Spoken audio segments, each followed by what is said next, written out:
നമ്മൾ അസംഘടിതരാണ്, വാഹന ഉടമകൾ, കേരളത്തിലെ വാഹന ഉടമകൾ അസംഘടിതരാണ് എന്ന ഒരൊറ്റ കാരണത്തിൻ്റെ പുറത്താണ് ഈ മാരകമായ ചൂഷണത്തിന് ഗവൺമെൻറ് തുനിഞ്ഞിറങ്ങിയിരിക്കുന്നത്. നമസ്കാരം, ഞാൻ Mangalassery Noufal, association of vehicle owners Kerala AVOK എന്ന വാഹന ഉടമകളുടെ സംഘടനയുടെ സംസ്ഥാന പ്രസിഡന്റാണ്. വാഹനങ്ങളും റോഡുകളുമായി ബന്ധപ്പെട്ട കഴിഞ്ഞ കുറച്ച് ദിവസങ്ങളിലായിട്ട് നിരന്തരം വാർത്തകൾ വന്നുകൊണ്ടിരിക്കുന്നു, വിശകലനങ്ങൾ വന്നുകൊണ്ടിരിക്കുന്നു. സംസ്ഥാന സർക്കാർ റോഡുകളും വാഹനങ്ങളുമായി ബന്ധപ്പെട്ട ചില സുപ്രധാന തീരുമാനങ്ങൾ പ്രഖ്യാപിക്കുന്നു. എന്താണ് ഈ വാർത്തകളുടെ ആധാരം? എന്താണ് യഥാർത്ഥത്തിൽ റോഡുകളെ സംബന്ധിച്ചും വാഹനങ്ങളെ സംബന്ധിച്ചും ഇനി സംഭവിക്കാൻ പോകുന്നത് എന്നതിനെ സംബന്ധിച്ചുള്ള ഒരു വീഡിയോ ആണ് ഞാൻ ചെയ്യാൻ പോകുന്നത്. നോക്കൂ, സംസ്ഥാന സർക്കാർ വാഹന ഉടമകളുടെ മേൽ പുതിയൊരു ടാക്സ് കൊണ്ടുവരാൻ ഉദ്ദേശിക്കുന്നു. അത് ടോളുകളാണ്. കിഫ്ബി ഫണ്ട് ഉപയോഗിച്ച് നിർമ്മിച്ച റോഡുകളിൽ പുതിയ ചുങ്കപ്പിരിവിന് സർക്കാർ തീരുമാനങ്ങൾ എടുത്തിരിക്കുന്നു. അതൊരു നിയമനിർമ്മാണത്തിലേക്ക് കടക്കുന്നു. അതുകൂടാതെ പഴയ വാഹനങ്ങളുടെ മേൽ 50% നികുതി ചുമത്താനുള്ള, റോഡ് ടാക്സ് ചുമത്താനുള്ള തീരുമാനം സർക്കാർ ബജറ്റിലൂടെ പ്രഖ്യാപിക്കുന്നു.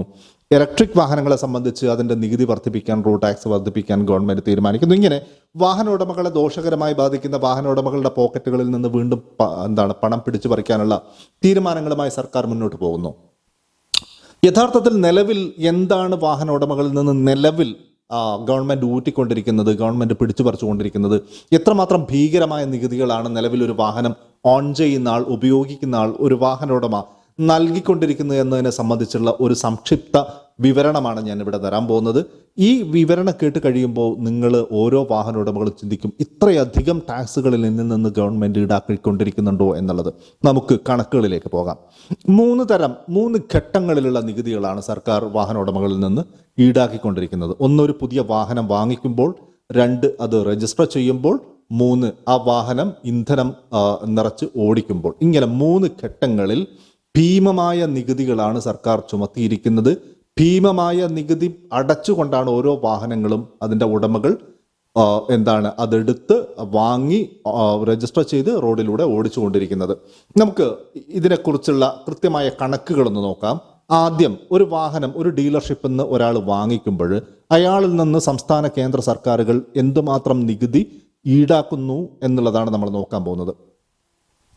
1200 cc കുറഞ്ഞ 4 മീറ്റർ വരെ നീളമുള്ള പെട്രോൾ കാറുകൾക്ക് 28% GST ഈടാക്കുന്നുണ്ട് ഗവൺമെൻറ്. 1% കോമ്പൻസേഷൻ സെസ് എന്ന പേരിൽ അതും കൂടി ഈടാക്കുന്നുണ്ട്. ടോട്ടൽ 29% നികുതിയാണ് ഈടാക്കുന്നത്. ഇനി 1200 cc കുറഞ്ഞ 4 മീറ്ററിൽ കൂടുതൽ നീളമുള്ള പെട്രോൾ കാറുകൾക്ക്, ഉദാഹരണത്തിന് ഹോണ്ട സിറ്റി പോലുള്ള, അല്ലെങ്കിൽ ക്രെട്ട പോലുള്ള അത്തരം വാഹനങ്ങൾക്കൊക്കെ 28% GSTയും 15% കോമ്പൻസേഷൻ സെസ്സും കൂടി ഈടാക്കുന്നുണ്ട്. കോമ്പൻസേഷൻ സെസ് എന്ന പേരിൽ GST കൂടാതെ മറ്റൊരു വലിയ നികുതി കൂടി ഇതിൻ്റെ പുറകിലുണ്ട്, അല്ലെങ്കിൽ ഇതിനോടൊപ്പം ചേർത്തിട്ടുണ്ടെന്ന് മനസ്സിലാക്കുക. 43% മൊത്തം നികുതി 1200 cc കുറഞ്ഞ 4 മീറ്റർ കൂടുതൽ നീളമുള്ള വാഹനങ്ങൾക്ക് ഈടാക്കിക്കൊണ്ടിരിക്കുന്നത്. ഇനി 1200 cc മുകളിൽ എഞ്ചിൻ ശേഷിയുള്ള, നീളം പരിഗണിക്കാതെ എല്ലാ കാറുകൾക്കും 28% GSTയും 22% കോമ്പൻസേഷൻ സെസ്സും അടക്കം 50% നികുതി ചുമത്തപ്പെട്ടുകൊണ്ടിരിക്കുന്നു എന്നുള്ളതാണ് മനസ്സിലാക്കേണ്ടത്. ഇനി ഡീസൽ കാറുകളിലേക്ക് വന്നാൽ ഇത് തന്നെയാണ് സ്ഥിതി. 500 cc കുറഞ്ഞ നീളം 4 മീറ്റർ താഴെയുള്ള ഡീസൽ കാറുകൾക്ക് 28% GSTയും 3% കോമ്പൻസേഷൻ സെസ്സും ഉൾപ്പെടെ 31% ടാക്സ് ഈടാക്കുന്നു. 1200 cc കുറഞ്ഞ 4 മീറ്റർ കൂടുതൽ നീളമുള്ള കാറുകൾക്ക്, ഡീസൽ കാറുകൾക്ക് 28% GST പ്ലസ് കോമ്പൻസേഷൻ സെസ് 20% കൂടെ 48% ഈടാക്കുന്നു. 1500 cc മുകളിൽ നീളമുള്ള 4 മീറ്റർ കൂടുതൽ നീളമുള്ള ഡീസൽ കാറുകൾക്ക് 28% GSTയും 22% കോമ്പൻസേഷൻ സെസ് ഉൾപ്പെടെ 48% ഈടാക്കുന്നു. ഈ തരത്തിലാണ് ഒരാൾ ഒരു പുതിയ വാഹനം എടുക്കുമ്പോൾ ടാക്സ് നൽകുന്നത്, ഗവൺമെൻറ് ടാക്സ് ചുമത്തിക്കൊണ്ടിരിക്കുന്നത്. 50% വരെ വാഹനത്തിൻ്റെ യഥാർത്ഥ വിലയുടെ 50% വരെ ടാക്സ് കൊടുത്തിട്ടാണ് നമ്മൾ ഓരോരുത്തരും ഒരു വാഹനം പുറത്തേക്ക് ഇറക്കിക്കൊണ്ടിരിക്കുന്നത്. 2 വീലറിൻ്റെ കാര്യത്തിൽ വലിയ വ്യത്യാസമില്ല. GST 28% തന്നെയാണ്. കോമ്പൻസേഷൻ സെസ്സിൽ ചെറിയൊരു കുറവ് മാത്രം ഉണ്ടെന്നേ ഉള്ളൂ. ഇനി നമ്മളൊരു വാഹനം എടുത്തു. ഇനി ഇത് രജിസ്റ്റർ ചെയ്യണമല്ലോ. നമ്മൾ രജിസ്ട്രേഷനിലേക്ക് പോവാണ്. കേരളത്തിലാണ് നമ്മൾ രജിസ്റ്റർ ചെയ്യുന്നത്. കേരളത്തിലാണല്ലോ ഏറ്റവും കൂടുതൽ നികുതി കൊള്ള നടക്കുന്നത്. റോഡ് ടാക്സിലേക്ക് വരുമ്പോൾ പർച്ചേസ് വാല്യൂവിനനുസരിച്ചാണ് റോഡ് ടാക്സ് നിശ്ചയിച്ചിട്ടുള്ളത്, നിജപ്പെടുത്തിയിട്ടുള്ളത്. പർച്ചേസ് വാല്യൂ അണ്ടർ 5 lakhs, 5 ലക്ഷം വരെയാണ് പർച്ചേസ് വാല്യൂ എങ്കിൽ 10% നികുതി ഈടാക്കിയിട്ടുള്ളത്. 50,000 രൂപ വരെ നികുതി കൊടുക്കേണ്ടി വരുന്നു, നമുക്ക് റോഡ് ടാക്സ് കൊടുക്കേണ്ടി വരുന്നു ഒരു വാഹനം രജിസ്റ്റർ ചെയ്ത് കിട്ടാൻ. ഇനി രജിസ്ട്രേഷൻ്റെ മറ്റ് ചിലവുകളൊക്കെ ഉണ്ട് കേട്ടോ, അത് ഞാൻ വേറെ പറയാം. പർച്ചേസ് വാല്യൂ 5 ലക്ഷത്തിനും 10 ലക്ഷത്തിനും ഇടയിലാണെങ്കിൽ 13% ടാക്സ് ഈടാക്കിക്കൊണ്ടിരിക്കുന്നത്. അത് രൂപയിൽ പറഞ്ഞാൽ മൊത്തം തുക പറഞ്ഞാൽ 1,30,000 രൂപ വരും. 10 ലക്ഷത്തിനും 15 ലക്ഷത്തിനും ഇടയിലാണ് വാഹനത്തിന്റെ വിലയെങ്കിൽ 15% ടാക്സ് റേറ്റ് വർദ്ധിക്കുന്നത്. നിങ്ങൾ ശ്രദ്ധിക്കണം കേട്ടോ. 10 മുതൽ 15 ലക്ഷം വരെയുള്ള വാഹനങ്ങൾക്ക് 15% റോഡ് ടാക്സ്. 2,25,000 രൂപ വരെ ടാക്സ് കൊടുക്കേണ്ടി വരും. ഇനി 15 ലക്ഷത്തിനും 20 ലക്ഷത്തിനുമാണ് വാഹനത്തിന്റെ വിലയെങ്കിൽ 17% റോഡ് ടാക്സ് റേറ്റ്. 3,40,000 രൂപ ടാക്സ് ആയിട്ട് തുകയായിട്ട് അടക്കേണ്ടി വരും എന്നുള്ളതാണ്. ഇനി 20 ലക്ഷത്തിന് മുകളിലുള്ള സകല കാറുകൾക്കും 22% റോഡ് ടാക്സ്. എത്ര? 22%. നമ്മൾ രൂപയിലേക്ക് ഒന്ന് കൺവേർട്ട് ചെയ്ത് കഴിഞ്ഞാൽ 30 ലക്ഷം രൂപ വിലയുള്ള വാഹനത്തിന് 6,60,000 രൂപ ടാക്സ് അടക്കേണ്ടി വരും. 40 ലക്ഷത്തിന്റെ വാഹനത്തിന് 8,80,000, 50 ലക്ഷത്തിന്റെ വാഹനത്തിന് 11 ലക്ഷം, 60 ലക്ഷത്തിന്റെ വാഹനത്തിന് 13 ലക്ഷം, 70 ലക്ഷത്തിൻ്റെതിന് 15,40,000, 80 ലക്ഷത്തിന്റെ വാഹനത്തിന് 17,60,000, 90 ലക്ഷത്തിന്റെ വാഹനത്തിന് 19,80,000, 1 കോടിയുടെ വാഹനമാണെങ്കിൽ 22 ലക്ഷം, 1.5 കോടിയുടെ വാഹനത്തിന് 33 ലക്ഷം, 2 കോടിയുടെ വാഹനത്തിന് 44 ലക്ഷം. ഇത്രയുമാണ് ടാക്സിന്റെ തുക ഈടാക്കിക്കൊണ്ടിരിക്കുന്നത്. നോക്കൂ, ഇതിൽ വേറൊരു ഒരു ചതി എന്താണെന്നറിയോ? 50% വാഹന വിലയുടെ 50% വരെ മറ്റ് നികുതികളാണ്. കോമ്പൻസേഷൻ സെസ്സും GSTയുമാണ് 50% വരെ വില.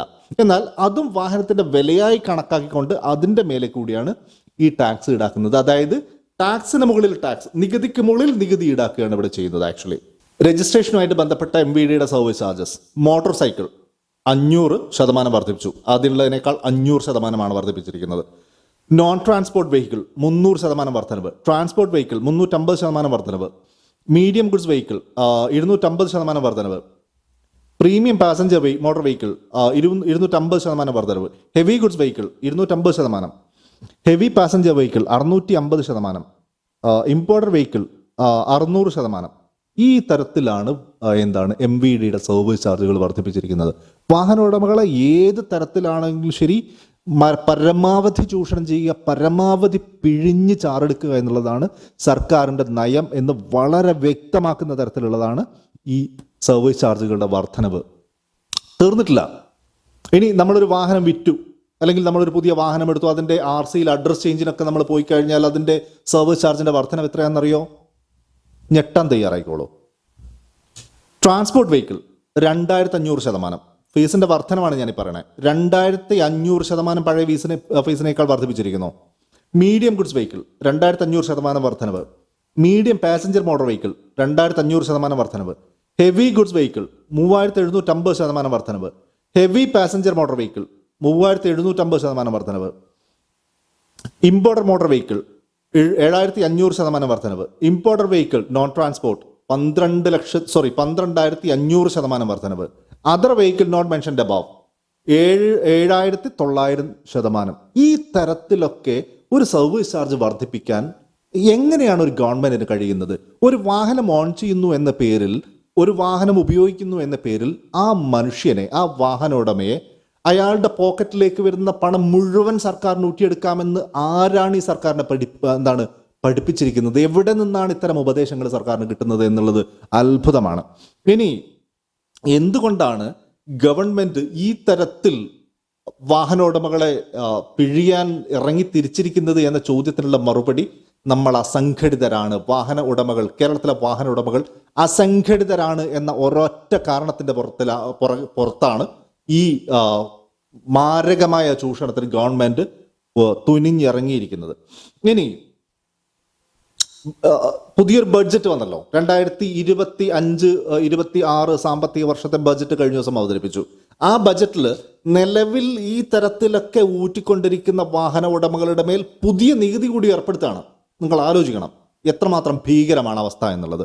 ടാക്സ് ടെററിസം എന്ന വാക്കിനെ അക്ഷരം തെറ്റാതെ, ടാക്സ് ഭീകരതയെ അക്ഷരം തെറ്റാതെ കൃത്യമായിട്ട് നമുക്ക് പറയാൻ കഴിയുന്ന തരത്തിലാണ് കേരളത്തിലെ വാഹന ഉടമകളുടെ മേൽ ഗവൺമെന്റ് നടത്തിക്കൊണ്ടിരിക്കുന്ന ഈ ടാക്സ് ഭീകരത. നോക്കൂ, ഇലക്ട്രിക് വാഹനങ്ങളുടെ നികുതി 10% വർദ്ധിപ്പിച്ചിരിക്കുന്നു. ഏത് വാഹനങ്ങളുടെ? ഇലക്ട്രിക് വാഹനങ്ങളുടെ. കാർബൺ എമിഷൻ ഒരു പരിധിക്കപ്പുറം പോകുന്നതിൽ നിന്ന് തടഞ്ഞു നിർത്താനായിട്ട് ലോകത്തുള്ള എല്ലാ രാജ്യങ്ങളും ഇലക്ട്രിക് വാഹനങ്ങളെ പരമാവധി പ്രോത്സാഹിപ്പിച്ചുകൊണ്ടിരിക്കുന്ന ഒരു കാലഘട്ടത്തിൽ കേരള സംസ്ഥാന സർക്കാർ എടുത്തിരിക്കുന്ന തീരുമാനം ഇലക്ട്രിക് വാഹനങ്ങളുടെ നികുതി വർദ്ധിപ്പിക്കാൻ, റോഡ് ടാക്സ് വർദ്ധിപ്പിക്കാൻ തീരുമാനിച്ചിരിക്കുന്നു. നോക്കൂ, GCC രാജ്യങ്ങളിലടക്കം, ഒപെക് രാജ്യങ്ങളിലടക്കം പെട്രോളിയം ഉൽപ്പന്നങ്ങൾ ഉൽപ്പാദിപ്പിക്കുന്ന ക്രൂഡ് ഓയിൽ വിറ്റ് സാമ്പത്തിക സുസ്ഥിരത നേടിയ രാജ്യങ്ങളിലടക്കം ഇലക്ട്രിക് വാഹനങ്ങളെ പ്രോത്സാഹിപ്പിക്കുന്ന നയത്തിലേക്ക് കാര്യങ്ങൾ എത്തിയിരിക്കുന്ന സാഹചര്യത്തിൽ ഇലക്ട്രിക് വാഹനങ്ങളെ പരമാവധി റിബേറ്റ് കൊടുത്തും ടാക്സ് ഒഴിവാക്കി കൊടുത്തും സൗജന്യമായി ചാർജിങ് സ്റ്റേഷനുകൾ നൽകിയും രാജ്യത്തൊട്ടാകെ സൗജന്യമായി ചാർജിങ് സ്റ്റേഷനുകൾ ഒരുക്കി കൊടുത്തും ഇലക്ട്രിക് വാഹനങ്ങളെ പ്രൊമോട്ട് ചെയ്യുന്ന ഒരു കാലഘട്ടത്തിൽ കേരളത്തിലെ സർക്കാർ തീരുമാനിച്ചിരിക്കുകയാണ് ഇലക്ട്രിക് വാഹനങ്ങളുടെ നികുതി വർദ്ധിപ്പിക്കണമെന്ന്. എന്ത് തലതിരിഞ്ഞ നയമാണെന്ന് നിങ്ങൾ ആലോചിക്കണം. വാഹന ഉടമകളെ സംബന്ധിച്ച് ഒരു വിലയുമില്ലാത്ത ആളുകൾ എന്ന നിലക്കാണ് സർക്കാർ കാണിക്കുന്നത്. ഇനി ഇതിന്റെ മറ്റൊരു വശം കൂടിയുണ്ട്. പഴയ 15 വർഷത്തിൽ കൂടുതൽ പഴക്കമുള്ള വാഹനങ്ങൾക്ക് 15 വർഷം കൂടുതൽ പഴക്കമുള്ള വാഹനങ്ങൾക്ക് റോഡ് നികുതി 50 ലക്ഷമാക്കി വർദ്ധിപ്പിക്കാൻ തീരുമാനിച്ചല്ലോ. അതിന്റെ പിന്നിലും ഇതേ കാരണമാണ്. കാർബൺ എമിഷൻ കുറയ്ക്കാനുള്ള കേന്ദ്ര സർക്കാരിന്റെ നയങ്ങളുടെ ഭാഗമായി സംസ്ഥാന സർക്കാർ എടുത്തിരിക്കുന്ന നയം എന്താണെന്ന് ചോദിച്ചാൽ, തീരുമാനം എന്താണെന്ന് ചോദിച്ചാൽ, 15 വർഷം മുമ്പൊക്കെയുള്ള വാഹനങ്ങളിൽ ഈ കാർബൺ എമിഷൻ കുറയ്ക്കാനുള്ള സാങ്കേതിക വിദ്യയൊന്നും അപ്ലൈ ചെയ്യപ്പെട്ടിട്ടില്ലാത്തതിനാൽ അത്തരം വാഹനങ്ങളെ പരമാവധി റോഡിൽ നിന്ന് റിമൂവ് ചെയ്യുന്നതിന്റെ ഭാഗമായിട്ട് നമ്മൾ അതിന്റെ നികുതി വർദ്ധിപ്പിക്കുന്നു എന്നുള്ളതാണ്. എന്താണ് കാരണം? കാർബൺ എമിഷൻ കുറയ്ക്കുക. ഇവിടെ അങ്ങനെയാണെങ്കിൽ ഗവൺമെന്റ് ആദ്യം ചെയ്യേണ്ടിരുന്നത് ഇലക്ട്രിക് വാഹനങ്ങളുടെ നിലവിലുള്ള നികുതി കുറയ്ക്കായിരുന്നു ചെയ്യേണ്ടിയിരുന്നത്. അത് ചെയ്യാതെ ഇത്തരം മുടന്ത ന്യായങ്ങളുമായി, വൈരുദ്ധ്യം നിറഞ്ഞ വാദങ്ങളുമായിട്ട് സർക്കാർ എങ്ങനെയാണ് വാഹന ഉടമകളെ അപ്രോച്ച് ചെയ്യുന്നത്, വാഹന ഉടമകളെ സമീപിക്കുന്നത് എന്ന് ആലോചിക്കുമ്പോൾ വൈരുദ്ധ്യാത്മക ഭൗതികവാദം എന്നൊക്കെ പറയുന്നത് ഇതൊക്കെയാണോ എന്ന് നമ്മൾ ന്യായമായും സംശയിച്ചു പോകുന്നു. ഇനിയിപ്പോ ടാക്സ് തൊടാത്ത ആളുകളുണ്ട് കേട്ടോ. ടാക്സിന്റെ കാര്യത്തിൽ ഒരു തരത്തിലുള്ള ബുദ്ധിമുട്ടും ഉണ്ടാക്കാത്ത മറ്റൊരു കാറ്റഗറി ഉള്ള ആളുകളുണ്ട്, ഒരു ഗ്രൂപ്പ് ഓഫ് പീപ്പിൾ ഉണ്ട്. നമ്മൾ അതും കൂടെ മനസ്സിലാക്കണം. അതാരാണെന്നറിയോ? സർക്കാർ ജീവനക്കാർ ഉൾപ്പെടുന്ന പ്രൊഫഷണലുകൾ. അവരുടെ ഒരു പ്രൊഫഷണൽ ടാക്സ് എന്ന് പറഞ്ഞൊരു സാധനമുണ്ട്. അത് കഴിഞ്ഞ 1994 മറ്റോ ആണ് ആ സാധനം ഇംപ്ലിമെന്റ് ചെയ്തത്. പ്രൊഫഷണൽ ടാക്സ്, അതായത് വരുമാനത്തിൽ നിന്ന് പ്രൊഫഷണലുകളുടെ വരുമാനത്തിന്റെ ഒരു നിശ്ചിത ശതമാനം ഗവൺമെന്റിലേക്ക് അടക്കാനുള്ള ഇൻകം ടാക്സ് പോലുള്ള മറ്റൊരു സാധനമാണ്. അത് കഴിഞ്ഞ 30 വർഷമായിട്ട് ആ ടാക്സിൽ ഒരു വർധനവും വരുത്തിയിട്ടില്ല. എന്ന് മാത്രമല്ല, ഒരു ഗ്രൂപ്പ് ഓഫ് സാലറി സ്കെയിലുള്ള ആളുകൾക്ക് അതിൽ ഏറ്റവും കുറഞ്ഞ സാലറി എത്രയാണോ അതിന്റെ 1% മാത്രമാണ്. 1%. ഏറ്റവും കുറഞ്ഞ സ്റ്റാർട്ടിംഗ് സ്ലാബിന്റെ, തുടങ്ങുന്ന സ്ലാബിന്റെ 1%, കൂടിയതല്ല. ഞാൻ ഒരു ഉദാഹരണം പറയാം. 12,000 മുതൽ 17,999 വരെ ശമ്പള സ്കെയിലുള്ള ആളുകളുടെ ടാക്സ് കണക്കാക്കുന്നത് എങ്ങനെയാണെന്നറിയോ? സ്ലാബിൽ ഏറ്റവും കുറഞ്ഞ ശമ്പളം എത്രയാണ്? 12,000 രൂപ. ആ 12,000 രൂപയുടെ 1%, അതായത് 17,999 വരെ ആ സാലറി സ്കെയിൽ മുകളിലേക്ക് പോകുന്നുണ്ട്. പക്ഷെ അതിലൊന്നും ടാക്സ് തൊടുന്നില്ല. 12,000 മാത്രമാണ് ടാക്സ് തൊടുന്നത്, അതും 1%. കഴിഞ്ഞ 30 വർഷമായിട്ട് നയാ പൈസ അതിൽ വർധന വരുത്തിയിട്ടില്ല. 1% പോലും അതിൽ വർധന വരുത്താൻ സർക്കാർ തയ്യാറായിട്ടില്ല. എന്തുകൊണ്ടാണെന്നറിയോ? സർക്കാർ വിവരമറിയും അതിലങ്ങാ തൊട്ടിട്ടുണ്ടെങ്കിൽ. കാരണം സർവീസ് സംഘടനകൾ മുഴുവൻ ഇളകി വരും. അവർ സർക്കാരിന്റെ പ്രവർത്തനങ്ങളെ സ്തംഭിപ്പിക്കുന്ന തരത്തിലേക്ക് കാര്യങ്ങൾ പോകും. അവർ സമരം ചെയ്യും. അവർക്ക് പിന്തുണയുണ്ട്, രാഷ്ട്രീയ പിന്തുണയുണ്ട്, സംഘടനാ ബലമുണ്ട്. ഇനി മറ്റേതെങ്കിലും വ്യാപാരികളെ നോക്കൂ നിങ്ങൾ. വ്യാപാരികൾക്ക് ദോഷകരമായി വരുന്ന എന്തെങ്കിലും ഒരു തീരുമാനം സർക്കാർ എടുത്താൽ പിറ്റേന്ന് നമ്മുടെ നാട്ടിൽ ഹർത്താലാണ്, കടയടപ്പ് സമരമാണ്. അവർ സംഘടിതരാണ്, അവർക്ക് സംഘടനയുണ്ട്, അവർക്ക് ചോദിക്കാനും പറയാനും സംഘടനയുണ്ട്. പക്ഷെ വാഹന ഉടമകളെ സംബന്ധിച്ച് ഒരുത്തനും ചോദിക്കാൻ വരില്ല എന്ന ഉത്തമ ബോധ്യം സർക്കാരിനുള്ളതുകൊണ്ട് എന്തുമാവാം എന്നുള്ളതാണ്. എത്ര ശതമാനം വേണമെങ്കിലും നികുതി കൂട്ടാം, എങ്ങനെ വേണമെങ്കിലും ടോള് കൂട്ടാം. ഈ ടോളിലേക്ക് വരുമ്പോൾ നമ്മൾ അതിന്റെ ഈ ബജറ്റിന്റെ തൊട്ട് മുമ്പ് ടോളിനെ കുറിച്ച് പറഞ്ഞല്ലോ. കിഫ്ബി ഫണ്ട് ഉപയോഗിച്ച് നിർമ്മിച്ചിരിക്കുന്ന റോഡുകളിൽ ടോൾ കൊണ്ടുവരുന്നു എന്നുള്ളത് നോക്കൂ. നിലവിൽ ഇത്ര വലിയ നികുതികൾ വാങ്ങിച്ച് വാഹനം ഓടിക്കുന്ന ആളുകളാണ്, വാഹനം ഉപയോഗിക്കുന്ന ഓൺ ചെയ്യുന്ന ആളുകളുടെ മേൽ ആ റോഡിലേക്ക്, പഞ്ചായത്ത് റോഡിലേക്ക്, സ്റ്റേറ്റ് ഹൈവേയിലേക്കൊക്കെ ഇറക്കണമെങ്കിൽ വീണ്ടും ടാക്സ് കൊടുക്കണമെന്നത്രേ. എന്തൊരു ധിക്കാരപരമായ, ക്രൂരമായ തീരുമാനങ്ങളാണ് സർക്കാർ എടുത്തുകൊണ്ടിരിക്കുന്നത്. ഇനിയിപ്പോൾ കിഫ്ബിയുടെ കാര്യം പറയുകയാണെങ്കിൽ അത് ബഹുരസമാണ്. കിഫ്ബി ഫണ്ട് ഉപയോഗിച്ച് നിർമ്മിച്ച റോഡുകൾ യഥാർത്ഥത്തിൽ കഴിഞ്ഞ ദിവസം റിപ്പോർട്ടർ TV-യിൽ ഒരു വാർത്ത ഉണ്ടായിരുന്നു, നിങ്ങൾ കണ്ടിട്ടുണ്ടാവും. താമരശ്ശേരി മുതൽ കൊയിലാണ്ടി വരെ പോകുന്ന ഒരു 55-60 കിലോമീറ്റർ ദൈർഘ്യമുള്ള ഒരു റോഡിന് 2200 കോടി ചെലവിൽ റീടാറിങ് നടത്തിയിട്ട് 1.5 വർഷമായിട്ടുള്ളൂ, 2.5 വർഷം മറ്റോ ആയിട്ടുള്ളൂ. ആ റോഡ് പൊളിയാൻ തുടങ്ങിയിരിക്കുന്നു. ആ റോഡിൽ അപകടങ്ങൾ സംഭവിച്ചുകൊണ്ടിരിക്കുന്നു. റോഡിന്റെ പ്രതലം താഴ്ന്നും പൊങ്ങിയിരിക്കുന്നു. കാരണം ആ റോഡിൽ ആ റോഡ് നിർമ്മാണത്തിന് വേണ്ടി ഉപയോഗിച്ച കിഫ്ബി ഫണ്ടിൽ നിന്ന് വലിയൊരു ശതമാനം പോയിരിക്കുന്നത് അതുമായി ബന്ധപ്പെട്ട രാഷ്ട്രീയ നേതാക്കളിലേക്ക്, PWD ഉദ്യോഗസ്ഥരിലേക്ക്, കോൺട്രാക്ടർമാരുടെ കയ്യിലേക്ക്. ഈ തരത്തിലാണ് കിഫ്ബി ഫണ്ട് ഉപയോഗിക്കപ്പെട്ടിരിക്കുന്നത് എന്നറിയുമ്പോൾ അതിൻ്റെ നഷ്ടം നികത്താൻ വാഹന ഉടമകളുടെ കഴുത്തിന് പിടിക്കുക, അല്ലെങ്കിൽ വാഹന ഉടമകളെ നമ്മൾ തുണി പിഴിയുന്നത് പോലെ ഒക്കെ കുത്തിപ്പിഴിഞ്ഞ് ഞെക്കിപ്പിഴിഞ്ഞ് ചാറെടുക്കുന്ന പരിപാടി ഉണ്ടല്ലോ, ആ പരിപാടി എന്തായാലും നമ്മൾ അനുവദിച്ചു കൊടുക്കാൻ ഉദ്ദേശിക്കുന്നില്ല. Association of vehicle owners Kerala വാഹന ഉടമകളെ ചൂഷണം ചെയ്യുന്ന സർക്കാർ നയങ്ങൾക്കെതിരെ പ്രതികരിക്കും, നടപടി സ്വീകരിക്കും, സമരം ചെയ്യും, നിയമ പോരാട്ടം നടത്തും എന്ന് പ്രഖ്യാപിച്ചുകൊണ്ട് രൂപം കൊണ്ട ഒരു സംഘടനയാണ്. ആ തരത്തിൽ തന്നെയാണ് നീങ്ങിക്കൊണ്ടിരിക്കുന്നത്. നിലവിൽ 2 കേസുകൾ നമ്മൾ ഹൈക്കോടതിയിൽ കൈകാര്യം ചെയ്തുകൊണ്ടിരിക്കുന്നുണ്ട് ഇതുമായി ബന്ധപ്പെട്ട റോഡുകളും വാഹനങ്ങളുമായി ബന്ധപ്പെട്ട കേസുകളിൽ. എന്തായാലും association of vehicle owners Kerala അതിൻ്റെ മെമ്പർഷിപ്പ് ക്യാമ്പയിൻ തുടങ്ങിയിട്ടുണ്ട്. ധാരാളം ആളുകൾ, 100 കണക്കിന് വാഹന ഉടമകൾ മെമ്പർഷിപ്പ് എടുത്തുകൊണ്ടിരിക്കുന്നുണ്ട്. ചാപ്റ്ററുകൾ ഫോം ചെയ്തുകൊണ്ടേയിരിക്കുന്നുണ്ട്. നമ്മളെ സംബന്ധിച്ചിടത്തോളം ഇത് വെറുമൊരു സംഘടനയല്ല. നമുക്ക് മുന്നിൽ നമുക്ക് നേരിടേണ്ടത് സർക്കാരിൻ്റെ സംവിധാനങ്ങളുടെ ഭാഗമായിട്ടിരിക്കുന്ന, സർക്കാരിൻ്റെ പിന്തുണയുള്ള, പൊളിറ്റിക്കൽ പാർട്ടികളുടെ പിന്തുണയൊക്കെയുള്ള വൻ തിമിംഗലങ്ങളുമായിട്ടാണ് നമുക്ക് ഏറ്റുമുട്ടാനുള്ളത്. അതുകൊണ്ട് ഒരു ശക്തമായ സംഘടനാ സംവിധാനങ്ങളില്ലാത്തൊരു സംഘടനയുമായിട്ട് നമുക്ക് അങ്ങനെ ആ തരത്തിൽ നീങ്ങാൻ കഴിയില്ല. അതുകൊണ്ട് തന്നെ association of vehicle owners Kerala ഒരു കേഡർ സ്വഭാവത്തിലുള്ള സംഘടനയാണ്. താഴെ തലം മുതൽ ജനാധിപത്യാടിസ്ഥാനത്തിൽ നോമിനേറ്റ് ചെയ്തു വരുന്ന അംഗങ്ങൾ ഉൾപ്പെടുന്നതാണ് സംഘടനയുടെ ഓരോ ബോഡിയും ഡെവലപ്പ് ചെയ്യുന്നത്. ആ തരത്തിൽ ശക്തമായ ഒരു സംഘടനാ സംവിധാനമാണ് അവോക്.